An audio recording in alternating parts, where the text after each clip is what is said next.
They called Brandeis a Messiah. They've called him the greatest Jew since Jesus Christ. Well, He's the sage advisor to all, is what Frankfurter said about him. And he's the people's attorney. So he's got this energy about him. And then you add to the fact that he's a Supreme Court justice and, probably Woodrow Wilson's closest ally.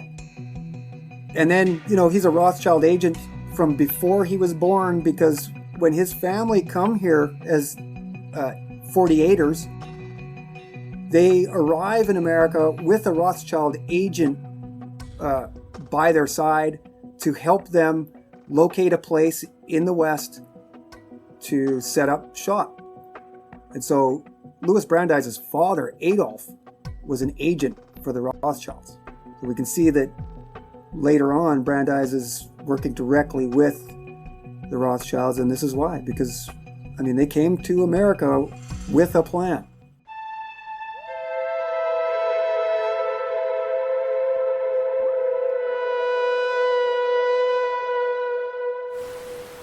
hello, friends. Welcome to the Reversion. I'm Anthony Westgate. Did you know that there is a Supreme Court justice who was solely responsible for making our modern day social contract, also had the final say in the Balfour Declaration, was a chief architect of the Federal Reserve, and is of Frankist lineage? And you also have probably never heard of him. So today I brought on my friend Diego Garcia.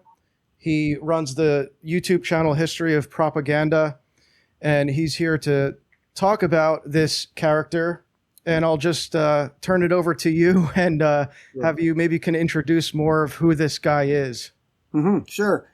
So first of all, thanks for having me on, Anthony. I appreciate it. Louis Brandeis was the architect of the Federal Reserve in 1913, the leader of Zionism from 1914 to 1921, the first Jewish U.S. Supreme Court justice starting in 1916. He's the primary author of the founding document of Israel, as you've said, the Balfour Declaration, 1917 to 1919. So all of these things he's doing at the same time. However, there's a deeper, broader history here that's being hidden. And we see Brandeis involved in scientific management. He's really the coiner of that term, scientific management. So we talk about efficiency, and we'll show you some of that stuff too. He was also the primary architect for Woodrow Wilson's New Freedom campaign in 1913. He's the founder of Harvard Law Review. And through probably about 5 years of research on Brandeis, I've come to the conclusion that he is really the maker of our modern day social contract. So we've got some images that we want to go through tonight. And I think where we should start is sort of at the beginning, just at the turn of the 20th century, because Brandeis takes the lead of the Fabian Society. And the Fabian Society's created in the 1890s, and there's a schism there, and Sidney Webb's sort of half of the Fabian, this can't remember the original name of it, but they write Industrial Democracy in 1897 and then travel to the United States to promote this book. They spend time in Boston, which is where Brandeis is. They spend a week there.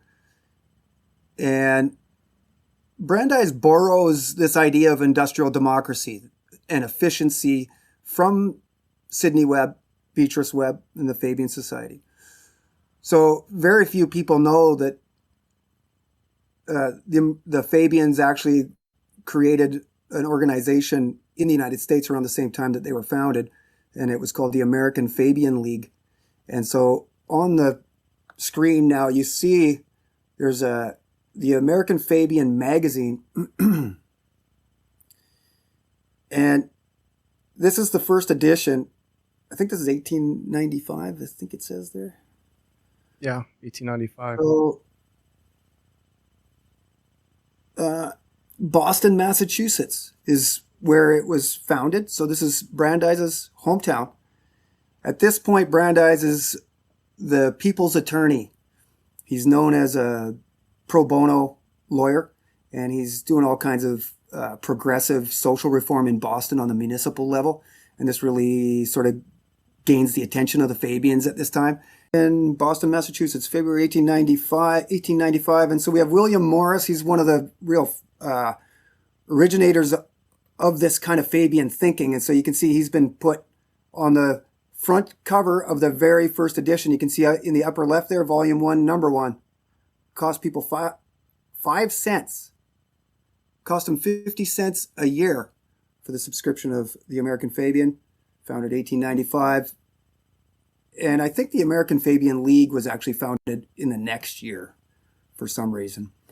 And so now I've switched over to an image. Can you see page 6 of the American Fabian with a big red circle on it? Yep. Okay, beautiful. So this is really where they talk about how they're going to infiltrate America. So it says, we call our paper the American Fabian because our politics must in a measure differ from those of the English Fabians. England and America are alike in some things. In some things, they are utterly unalike. England's constitution readily admits of constant, although gradual, modification. Our American constitution does not readily admit of such change. England can thus move into socialism almost imperceptibly. Our constitution, being largely individualistic, meaning classic liberalism, must be changed to admit of socialism, and each change necessitates a political crisis. You can see this is the origins of crisis government. So this means the raising of new great issues. In England, political advance comes through 100 little changes. We have to break with the past where England can slowly modify. As a result, the progressive policy of the English Fabian Society, which may work in England, though some doubt this, even among the English Fabians, will not work in America. We must face a political crisis, and to dodge this fact is simply to close one's eyes to the truth. America cannot copy England. Our paper we call the American Fabian. What political policy we do endorse is discussed in our article. So you can see that they're actually, it's premeditated. They understand the differences between English parliamentary government and the American Republic and the importance of the U.S. Constitution. And now we see this even in the move to the internationalism. All of these guys, through all of their literature, we see that they all admit that the U.S. Constitution and any country with a constitution was the main obstacle to establishing internationalism. And that's really the ultimate goal of all of these guys. And it starts in Boston on the municipal level. So the Fabians stay in Boston. I have no record of them meeting Brandeis, but I find it highly improbable that they didn't. They spent there a week there. They were visiting city council meetings of all kinds, just to try to grasp the American system and the best way that they could infiltrate and exploit it. Okay, so go ahead. You got a question? Yeah, let me back up a minute, and Sure. just for those who are not as familiar with Brandeis, Okay. maybe you can explain why. First of all, why does nobody know about him? Like, why do you think it is that he had so much power and influence over modern America, and he goes virtually unrecognized, even in like the kind of even the fringes of conspiracy discourse? Like, you have people talking about the Rothschilds and the Rockefellers and the New World Order and the Illuminati, but it's like you never hear this name Louis Brandeis mentioned, and he had his hands in almost everything that really shaped the American government. Our this kind of idea of like politicians having dual loyalty to America and Israel, like that was all part of what he crafted as well. I mean, he was, like you said, involved in the creation of the Federal Reserve. So this is an incredibly powerful figure we're talking about. And basically, like, why hasn't anyone mentioned him before? Well, I would say my best guess is that this is the history that is being gatekept. So you have entire networks, and I would even include the alternative media as part of that, to protect him and protect his name. Because every time I get close to anybody on alternative media, whether that's any member of the Tragedy and Hope community, so James Corbett, T. Lav, Derek Brose, Richard Grove, none of these guys will even touch it. The closest was Derek Brose. He had actually published a piece of work on the principles of scientific management, but he only covered sort of a surface to it and didn't connect it to the progressive era. And so from my experience, it looks like most people think American history starts with FDR. And so this is an effective way to sort of frame American history without the progressive era. But when I went 10, 12 years ago to start my investigative journalist career, I went investigating the things that I knew were obviously harmful to our society, like the 501c, not-for-profit, lobbying, the UN, NATO, all of these things, and the Council on Foreign Relations, U.S. foreign policy, the military-industrial complex, U.S. intelligence. And when I traced it all the way back, each one of these individually, they all ended up in the same place with the same people. And so I don't really have a great answer for this, because this is the confounding question I'm chasing, is why doesn't anybody know this Louis Brandeis? Because I just partook in an investigation, a deductive, forensic. I used books, primary source material, historical method, and this is where I arrived. And so I would have to say that either people are deliberately hiding it or just aren't good enough researchers. But, one of the things that we're going to get into here tonight is his clerkship model. And so he's one of the first clerks, and he sets up this clerkship. So when we hear the word clerk, law clerk, and how law clerks learn early underneath a bona fide lawyer, this is largely built during the progressive era under Brandeis. So this is a new development in law, and he's really the founder of it. And you can see in their literature, Dean Acheson and all these guys that later on become huge names, they actually admit that their whole design is to keep Brandeis in a positive light and to always defend him. So I would say that Brandeis was very smart in how he did it. He established the Brandeis University, or at least that idea. It wasn't formed until he was dead, but it is an institution. Brandeis is now an institution, ultimately. He went from Brandeis University. Yep. And so these clerks have written lots of stories about Brandeis, lots of work on him. I mean, you even see how his biographers are siloed. They generally will cover one or two of these subjects, but nobody's really gone in and covered all of them and put it together until now. So I would say that it's a combination of all of those things. I think that a lot of people think that the Federal Reserve was created out of the Jekyll Island story, and that is part of it. But G. Edward Griffin is literally only telling you half the story, because Brandeis is deeply involved on the other side. The Aldrich Plan and Brandeis's plan merge, and this is really the expertise of Brandeis. This is why he is called into all kinds of areas, because he's an expert at resolving opposites. So we see him establishing our modern labor, like our hours that we work and 5 days a week, all of these things. He actually is the primary author of the Protocol of Peace 1910, and this is where he brings labor and the manufacturer together. So, okay, great. He also is the architect of American slave labor. So you can add that to the list. Right. And so the founding fathers and even the Federalist Papers, they talk about chattel slavery, and that is where we are. Yeah. And Brandeis is the guy that establishes it. He's got a few guys around him, like Louis Marshall is there when he's writing up the Protocol of Peace, Philene. These guys are all Yeah. around the Triangle Shirtwaist Fire. And that's another one. I almost wonder if there's like a purposeful,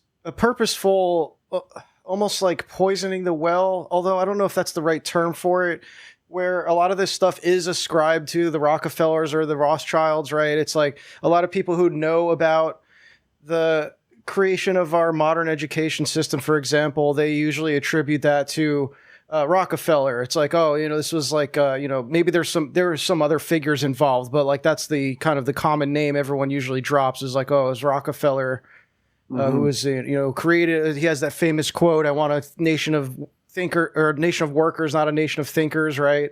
Yeah. So do you think that there's like a purposeful kind of like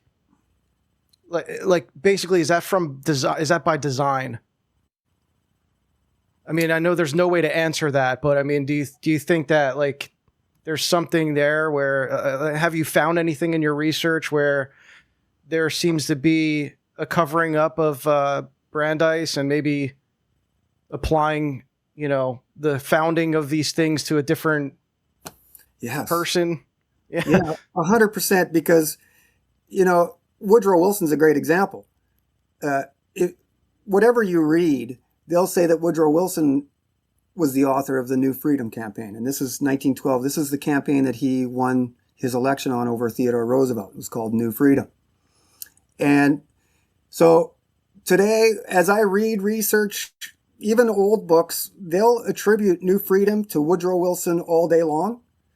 And it's only once you get into the weeds on it, do you realize that Brandeis is actually the guy.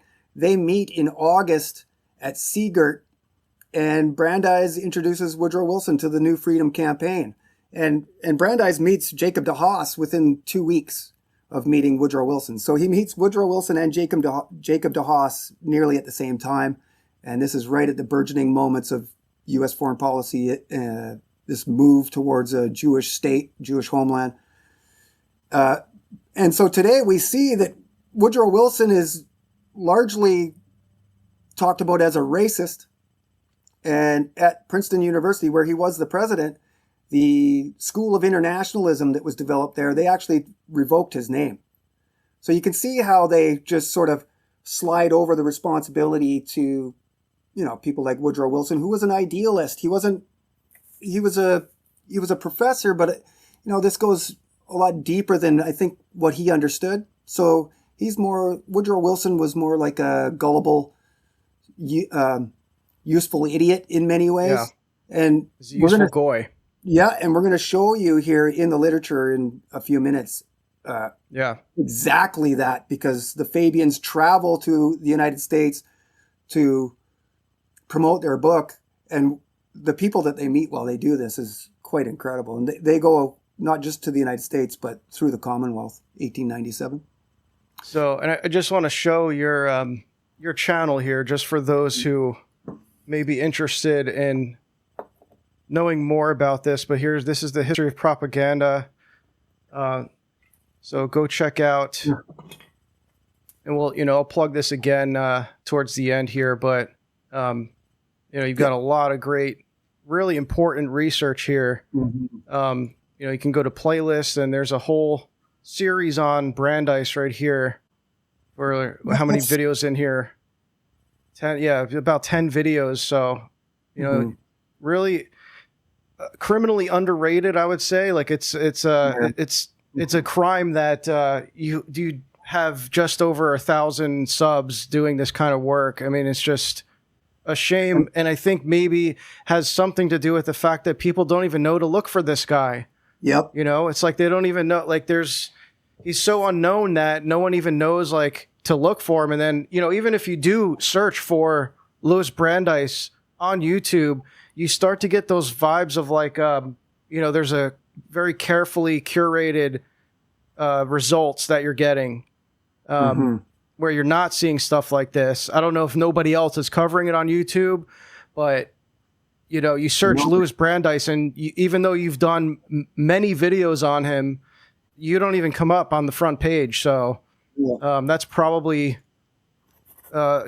signaling that there's something there as well. I see you got Edward Bernays there too. So I get into him a bit. Yeah. Makers of Hollywood.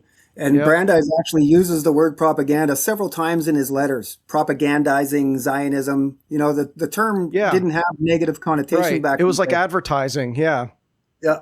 And so this amount, because nobody else is covering it and it's been so long, I've been able to, as you see there, do all kinds of work on it, basically cornered the market on the progressive era and the origins of our modern day shit show.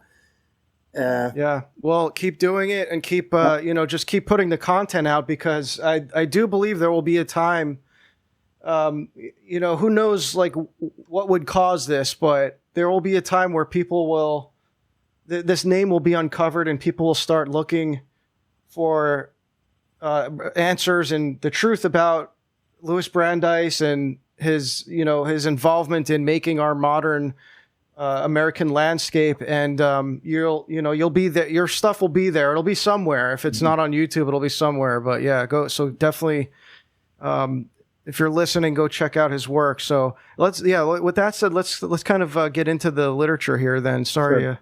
Yep. And I want to say before we go any further too, that we did a 10-part series called The Rise of the Expert, because Brandeis' name kept coming up in this investigation of why we listen to experts so much and why headlines say the experts say. Well, that's where it led me, was to all of this.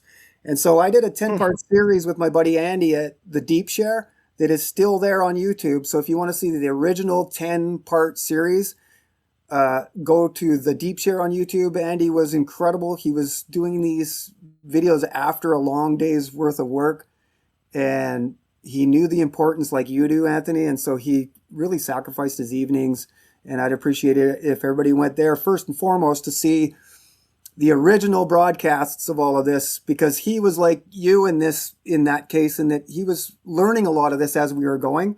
And a few times he just about fell off the chair. But, yeah, so the Deep Share on YouTube. So, yeah, let's get into the literature. Yeah. So we're going to go back to this American Fabian, then I'll go to the next picture. Yeah, I think you have. Okay, yeah, we got you.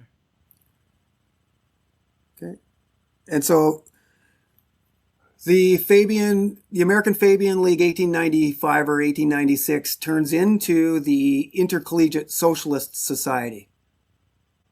Okay, 1902 or 1900, they changed the name for whatever reason. And you can see on the Intercollegiate Socialist magazine from 1913, you can see hope and happiness as the ultimate goal. So you think about Thomas Jefferson and life, liberty, and the pursuit of happiness. Prior to him, John Locke said life, liberty, and property. So what they did was they took out property, which is like your number one source for power, personal property, whether that's intellectual or land or whatever it is, and put in this pursuit of happiness, which is really chasing the carrot, because here we are 100 and something years later, and I'm not seeing a lot of happy people. Yeah, and we got the 15-minute cities coming, and Right. the no one can afford property anymore, and it's everyone's like priced out of the market and stuff. Yeah. Yep, we're seeing that now. Like around my house here, it's all developers. So you'll see a long string of houses for sale, and there's not one single individual home buyer that could compete with a developer. So they buy like 12 houses at a time and put up giant apartments, rentals. Yeah. For immigrants, really, is what we're seeing. Yep, and they're all cash buyers, so Yes. they're paying above market price and they're paying cash. So like literally nobody can compete. Yeah. So here's Intercollegiate Social Society inside the magazine, and they say here they admit that Beatrice and Sidney Webb were there at one of the meetings, and there's all kinds of other provenance. You can go and watch my lectures that I did where I show that they admit that this is the Fabian. And this is what book? This is the Intercollegiate Socialist Society. This is actually what I'm looking at here is the League for Industrial Democracy. Because it goes from the American Fabian League to the Intercollegiate Socialist Society to the League for Industrial Democracy. And then that changes into the I think, the Socialist League for Industrial Democracy, and then that evolves into the modern day revolutionary activism that we see in the streets of Minneapolis and around the United States. They're all demanding the takedown of borders, and this is really Marxist socialism. This is what Marx wanted. And so this is a very important connection to make through the 20th century. It's that these activists that we see out in the streets today are a direct connection back to this Fabian society into America prior to the 20th century. So we're going to go to Beatrice Webb's American Diary. So this is the kind of research we're doing. We go right to the horse's mouth if we can. So 1898, this is the American diary that she wrote. So her time in the United States. And so they land in New York, and the next day they're visiting the president of Columbia University. And they do a tour. So you can see President Seth Low at Columbia University, Harvard, Yale, they visit, MIT. They go to the Century Club in Boston. And then, so on this page, we see them meeting Woodrow Wilson and Theodore Roosevelt in 1898.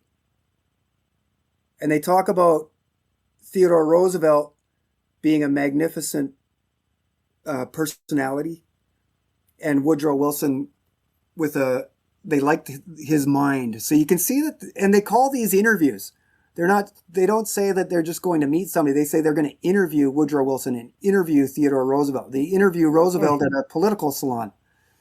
So you can see that there's sort of a plan, because this is just prior to Theodore Roosevelt becoming governor of New York. And this is well before Woodrow Wilson becomes president of the United States. He's still the president of Princeton University at this time. So, and they don't of course, it doesn't say what the interview is for. It's just kind of casually mentioning that there's an interview, that they're interviewing Woodrow Wilson. Like, what would they be interviewing him for? Exactly. At that time. Yeah. So for me, the only reason would be because they're hatching a plan as to how they want to America unfold over the next 10, 15, 20 years. And so they meet Charles W. Eliot, who is the president of Harvard. He is one of the key guys in bringing together all of the denominations of Protestantism, so Baptists and all of these guys. They bring them together at the Harvard Divinity School, and they promote Cyrus Schofield's Bible. Wow. Yeah, so there's a giant... Oh, so they were, okay, so they were behind the dissemination of the Schofield Bible into Protestant seminaries. Yeah. And parish and churches. Well, Brandeis is deeply involved in all of that, yeah, because he teams up with Walter Rauschenbusch, who's the father of the social gospel, and Brandeis utilizes all kinds of dispensationalists, primarily William Eugene Blackstone, and has Blackstone visit the White House, in an effort to get Wilson behind the idea of a Jewish homeland.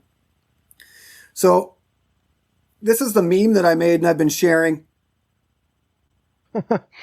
Because playing into that, like, who is he? Yeah, like, no one knows who he is. Like, no one's seen that picture. No one knows his name. Yeah, it's like... That's kind of what I was getting at in the intro. It's like, did you know that this guy existed? Yeah, it's a skill testing question, and nobody knows the answer to it unless they know my work.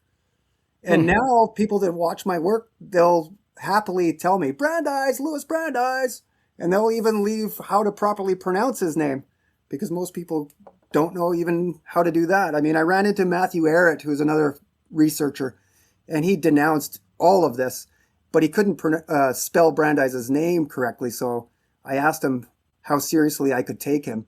How could you denounce this, though? I mean, you're reading his words. Like, this is all documented. Now, also on top of this here, he was given the first portfolio for the creation of U.S. foreign policy, 1914, 15, 16, in the lead up to the First World War. Brandeis is given the portfolio that creates the Council on Foreign Relations, because the predecessor to the Council on Foreign Relations is a little group of social scientists, and they were called the Inquiry. And they were the ones that developed all the maps, drew all the new borders for Central Europe, and they they accompanied Woodrow Wilson to the Paris Peace Conference. And this is really where we see the true deep state takeover. We see a bunch of private social scientists, political scientists, professors at Harvard and Yale that really overtake the U.S., like Wilson's administration in Paris. And there's literature that shows that the administration was upset by all of it. If you go to James T. Shotwell's book about the Paris Peace Conference, it's called At the Paris Peace Conference, and he goes deep into the conflicts that arose between these private citizens that Wilson was. They were the closest advisors to Wilson in Paris, and so this upset a lot of the official people, like Robert Lansing, who was the Secretary of State. And so Wilson pushes his administration to the side and brings in these social scientists, and a lot of them are Phi Beta Kappa, a lot of them are summa cum laude, so they're top of class, Harvard, and out of that comes the Council on Foreign Relations. So if you think about that for a sec, he's the creator of Israel and U.S. foreign policy. Is there two more destructive forces on the earth at this moment? I don't think so. So, elected chairman of Zionism in 1914, and the night before he gets elected, he's on a boat to New York with Horace Kalin, and they developed the idea of dual loyalty. They called it cultural pluralism, but it's really the founding of dual loyalty. So all of your viewers and listeners that understand that there's a conflict in the House of Congress, a lot of dual citizens there. This is the guy that founds it. He's really the first Zionist lobbyist, him and Stephen Weiss. There's articles written about it. Yeah. So another one you can add to the list, the founder of the Zog. Yeah.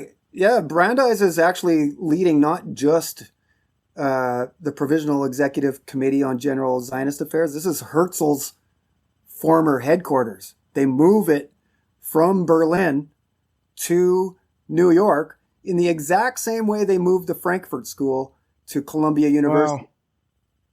Wow. Okay. And Brandeis becomes the chair. The center of Zionism becomes Boston.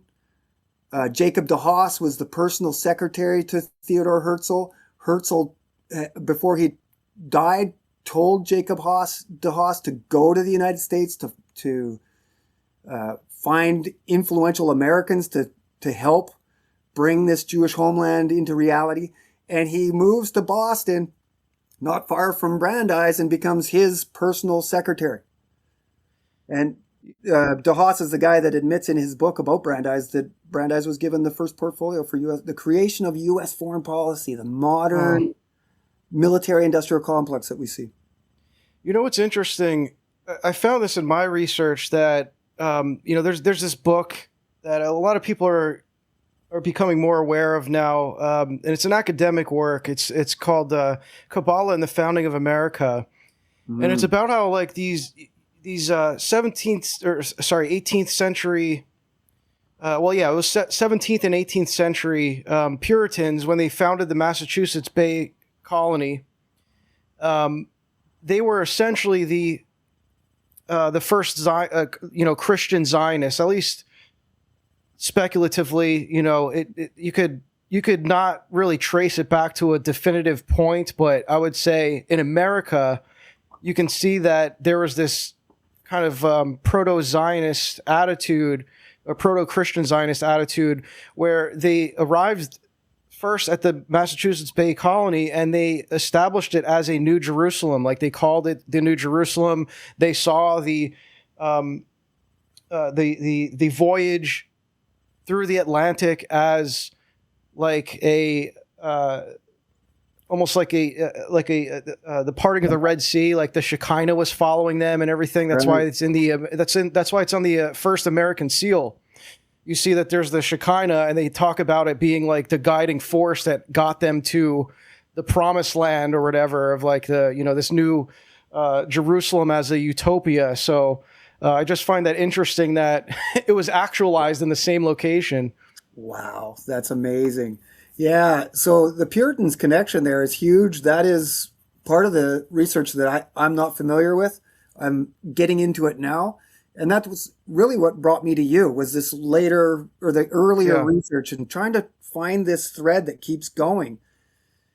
And don't forget, those guys were also, I mean, these guys were like, you can draw a direct line to the Puritans in England who readmitted the Jews back in after a 400-year expulsion. And that's when all this cross-pollination between the Jews and the Protestants started to occur in England. And that also cross-pollinated with the Frankist movement too. So it's like a lot of that was mixed in. A lot of these, there wasn't a lot of Puritans who were also like Sabbateans, but some of them were following the Sabbatai Zevi as Messiah. And then, you could argue they weren't really Christians then or whatever, but like there was a lot, there was a lot of confusion and kind of like messianic anticipation and stuff like that. But yeah, there was definitely like you could potentially draw some kind of thread there, I would say, with and the messianic aspect is the parallels. They all connect because Jesus was the Messiah to the Christians, just as Jacob Frank or Sabbatai Zevi was a Messiah to Jews. Right. So you can see that the parallels easily allow these guys to infiltrate. This is how they infiltrated Christianity. Yeah. So hopefully we can get into that. We are headed in that direction. So that's just a little bit of a side note. When you mentioned, this is all happening in Boston, it's like, that immediately stood out to me, because I was like, that's the same place where they, where these Puritans established this quote New Jerusalem. So, are you familiar with William Eugene Blackstone? No. So he's a dispensationalist, and he comes from the Blackstone family. And the rock that is there's a rock that they commemorate, and he's the Plymouth Rock in that. I don't know if it's the Plymouth Rock. It might be, but the Blackstones or the Blackstons are some of the original settlers in Boston. So this is how far it goes back. And William Eugene Blackstone was a Christian dispensationalist, and Brandeis and Netanyahu have both identified him as the father of Zionism. Now, that's in Beebe's book, and Brandeis admits it. I've got all that picture and I show on my lectures. And this was some kind of Puritan or Protestant or something? He was Protestant. So this is why I'm trying to find. Was he converso? What does that mean? Converted, a Jew that converted to possibly Christianity, because he goes to Israel or Palestine at that time, and he spends quite a bit of time there. So he's fully supportive of the idea of a Jewish homeland, and he's actually calling for it. And this is why Beebe and Brandeis call him, and Brandeis says it in a letter to him, says that we should rightly call you the founder of Zionism. Wow. And so Blackstone visits the White House on Brandeis's advice to deliver the Blackstone petition, which he attempted to deliver in 1891 to President Harrison, I think. And that president denied him. And then Brandeis found out about this through one of his lieutenants, Strauss. And so he went and found Blackstone and had him come to the White House. And then Brandeis was smart enough to step back into the shadows, and you can see it in the writing that Brandeis actually recommends that Blackstone meets Wilson on his own because he felt like it would be easier from one Christian to the other. rather than a Wow. Jew, right? So Yeah, yeah. there's deep orchestration. So that all being said, I want to go back to this idea of labor law. Brandeis establishes uh, our modern day labor work schedules.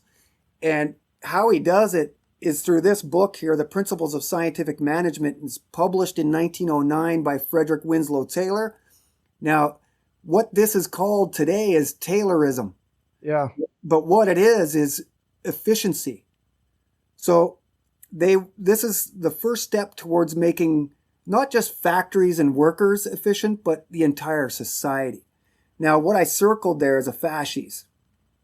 Oh, Okay, wow. I didn't that even is notice that.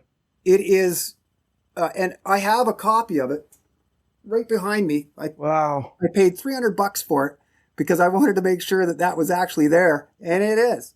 And he does a book a few years before this called Shop Management. Same red cover, same fasces. So when you think about Elon Musk coming out, what was it, about a year ago, saying that he could save the government millions of dollars, and he establishes Doge, which is the Department of Governmental Efficiency. Efficiency, yeah. Okay. Now, Brandeis famously brings scientific management into popularity by claiming back in 1910 that he could save the railways $1 million a day. So we can see when you look at Musk, he came out with a chainsaw on stage. Do you remember this? Yep, yep. Yeah. So this is a direct connection back to this progressive book and an allusion to Taylorism. 100%. Well, and Musk has been very vocal about, like, during I remember during COVID, he was very vocal about everyone returning to the physical work for, like, going into work, like not work. He was very against remote work. Right.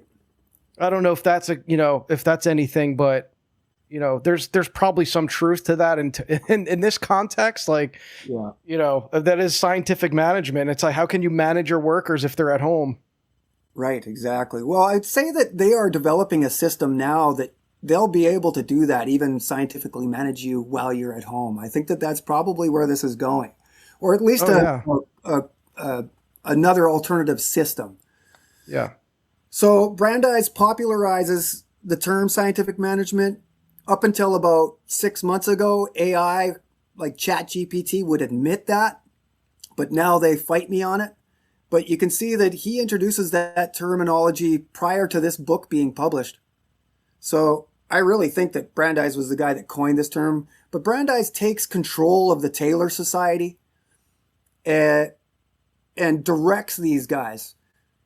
So the important thing here I just want people to see is the Principles of Scientific Management has a fasces on the cover. Yeah. Okay, that's so wild. This is where we're at. This is why when I hear people today crying about fascism and Trump being a fascist, they're missing a whole swath of history here.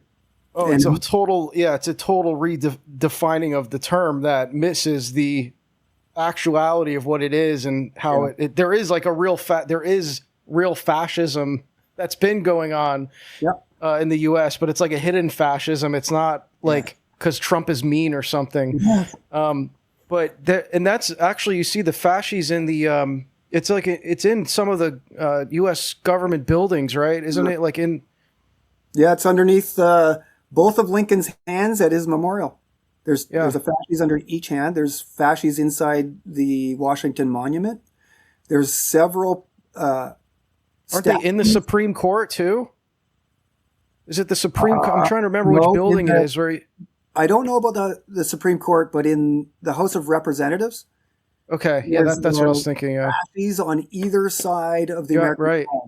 So in those famous pictures of Woodrow Wilson declaring war and America coming into war in 1917, you can see fasces on either side. And there's fasces above the entrance door into the Oval Office, and those have been there since almost the very beginning.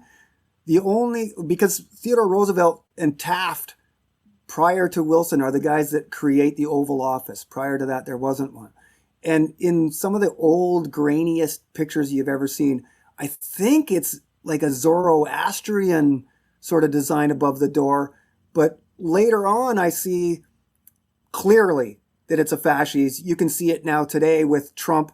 He's put gold leaf on it, and so you can see it in old pictures of JFK with his kids, Caroline and John. They're playing in the Oval Office, and there's a fascist there. So this is, the modern day anti-fascist movement is meant to cover for this. So you asked me earlier, how does Brandeis and all of this go unnoticed?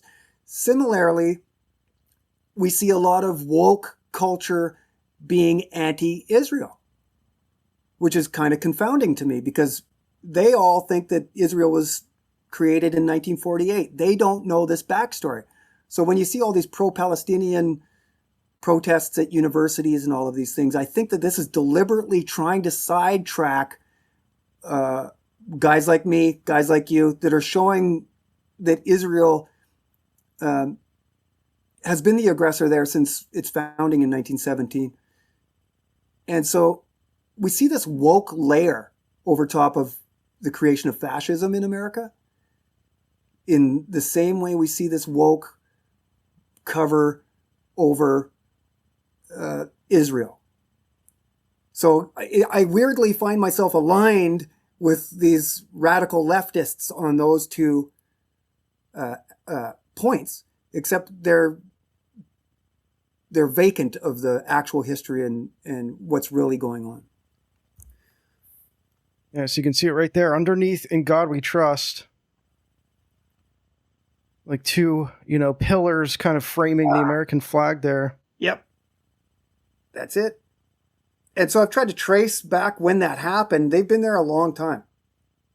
We go back into black and white photos. Yeah, I actually saw one. Let's see. So there's fascies. Actually, there's an incredible story here. There's fascies inside the Washington Monument. There's fascies on top of the Capitol building. There's fascies in the rotunda on the painting of George Washington. There's fascies under each of Lincoln's hands at his memorial. There's also fascies at that memorial. Oh, look at this. And this is the office of the clerk. No way. There you go. There's countless, it's actually. Like his brand. That's Brandeis's watermark there. Right.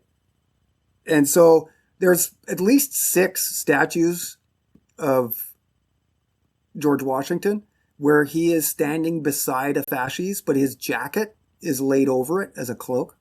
Same with Lincoln's Freeman's memorial, where it shows Lincoln standing above a kneeling Negro.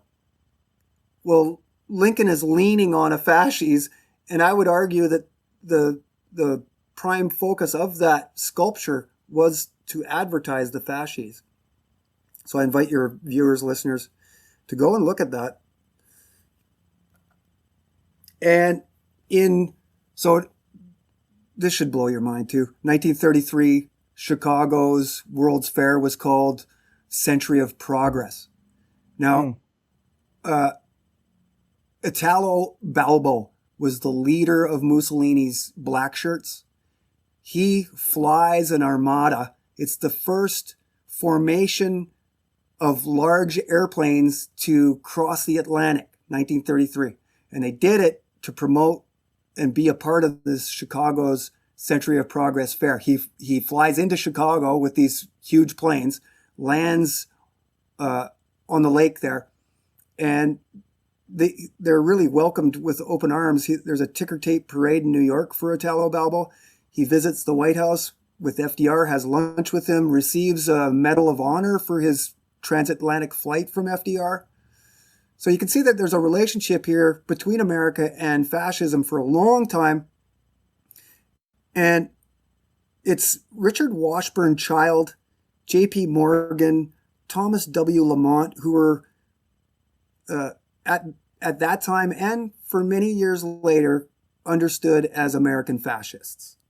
Now you can look at Richard Washburn Child. He was the U.S. ambassador to Italy while Mussolini was president of the of Italy, and he ghost wrote his autobiography. Richard Washburn-Child would often have dinner with Mussolini, with Richard Washburn-Child's wife and Mussolini and whoever he was with. And Richard Washburn-Child is there at the very beginning of the first Progressive Party. And that first Progressive Party was called the Republican Progressive League. And that is what inspires Theodore Roosevelt's Bull Moose Party. And that is really, historians agree that the Bull Moose, Theodore Roosevelt's Bull Moose campaign was the very first progressive party in the United States. And so what did he endorse but military preparedness, carrying a big stick, might is right, efficiency of government and society. So we see that it's actually U.S. progressives that are training or advising Mussolini and his advocating his March on Rome. And so, that's another part of history that's very hard to find. If you go onto YouTube, you're going to be hard-pressed to find any real information on Italo Balbo flying into Chicago.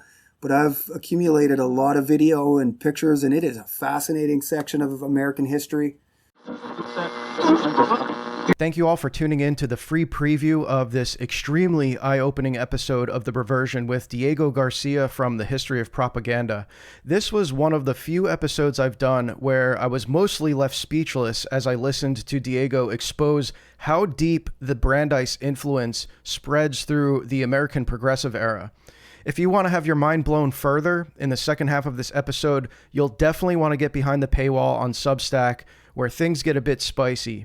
We dive deeper into Brandeis's Frankist lineage, his family alliance with the Rothschilds, his Zionist secret society, which was monumental in creating the State of Israel. Diego also reveals how Brandeis, Lippmann, and Frankfurter transformed liberalism into the modern progressivism that dominates American society. So trust me, you're not going to want to miss this one. It's going to forever change your understanding of our current socio-political landscape. And for $9 a month, you will not only gain access to this episode, but the entire archive of my content on Substack. It's the best way to support my work. And as a bonus, you'll get instant access to private Discord channels, exclusive Q&A sessions, and my book club, where we read literature not unlike the works mentioned here in this episode. We meet for live discussions with authors and experts on the subjects that we're learning about, people such as Mathieu Pajot, Dr. G.M. Davis, Jay Dyer, who joined us twice, Conrad Franz from World War Now, Jonathan from Eschaton Vigil, Timothy Honeycutt from Orthodox Wisdom, just to name a few, and there will be many more to come. All the links are in the show notes, so make sure you get behind that paywall at thereversion.co to help support my work in lifting the veil on our modern world in ways that nobody else is doing. Thanks again for listening, and I hope to see you there.